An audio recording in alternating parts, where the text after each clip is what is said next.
অল্প খরচে এবং কম সময়ে রুটি বেলার ঝামেলা ছাড়াই যদি হয় সকালে এমন মজার জলখাবার, তাহলে কিন্তু দিনটা বেশ ভালোই কেটে যায়। নমস্কার বন্ধুরা, জয়ের রান্নাঘরে আবারও আমন্ত্রণ জানিয়ে আজ নিয়ে চলে এসেছি এগ রোল রেসিপি। একদম সহজেই তৈরি করে ফেলতে পারবেন। এখানে আমি 1 কাপ আটা নিয়ে তার ভিতর পরিমাণ মতো লবণ দিয়ে জল দিয়ে আটাটাকে গুলিয়ে নিয়েছি।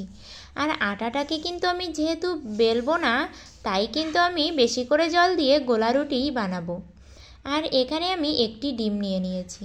ডিমটা আমি গ্লাসের ভিতরে দিয়ে নিলাম। এবার ডিমের ভিতরে একে একে পেঁয়াজ কুচি, কাঁচা লঙ্কা কুচি, আর দেব পরিমাণ মতো লবণ, আর দেব পরিমাণ মতো হলুদ। এই উপকরণগুলো দিয়ে আমি ডিমটাকে ভালো করে ফেটিয়ে নেব।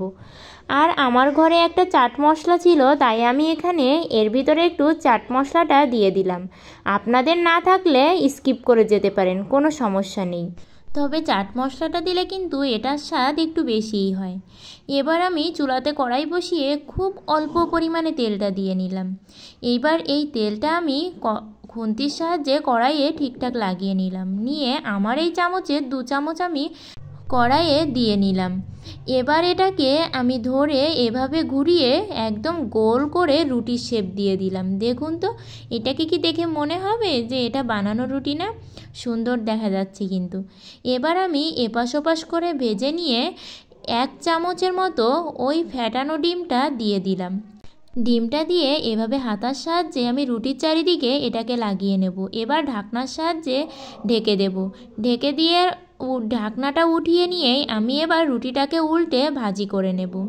আর এভাবে কিন্তু আপনারা একটা ডিমের ভিতরে এভাবে পেঁয়াজ আর কাঁচা লঙ্কা মিশিয়ে ফেটিয়ে নিলে অনেকগুলো রুটি বানিয়ে ফেলতে পারবেন। আমি কিন্তু এই 1 কাপ আটাতে আর একটি ডিম দিয়ে 5টি রুটি বানিয়েছিলাম। তবে রোল বানিয়েছিলাম 4টি, আর একটা রুটি এমনি আমরা খেয়ে ফেলেছিলাম।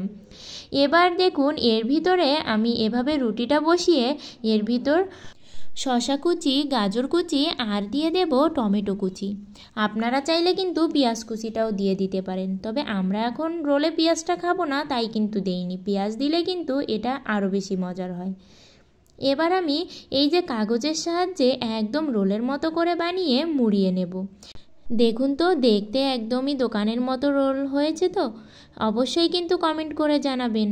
এভাবে আমি সবগুলো রুটির উপরে একে একে গাজর কুচি, শসা কুচি আর টমেটো কুচি দিয়ে রোলগুলো তৈরি করে নেব।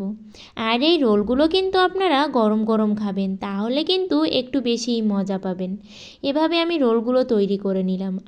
আর আপনারা যারা আমার মতো কম খরচে এবং কম ঝামেলায় রুটি না বেলেই যারা রোল বানাতে চান, তারা কিন্তু আমার এই রেসিপিটি দেখতে পারেন এবং আপনারাও এই টিপসটা কাজে লাগাতে পারেন।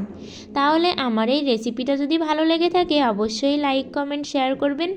আর আমার এই চ্যানেলটি সাবস্ক্রাইব করে পাশের ঘন্টাটি বাজিয়ে অল অপশনে সেট দিয়ে সবাই আমার বন্ধু হয়ে সাথে থাকবেন, পাশে থাকবেন। সবার ভালোবাসায় আমি আমার চ্যানেলটাকে অনেক দূরে এগিয়ে নিয়ে যেতে চাই, কারণ ইউটিউবে কিন্তু সবাই একটা স্বপ্ন নিয়ে আসে। আপনাদের ভালোবাসা পেলে আমিও অন্যদের মতো আমার স্বপ্নটা পূরণ করতে পারবো।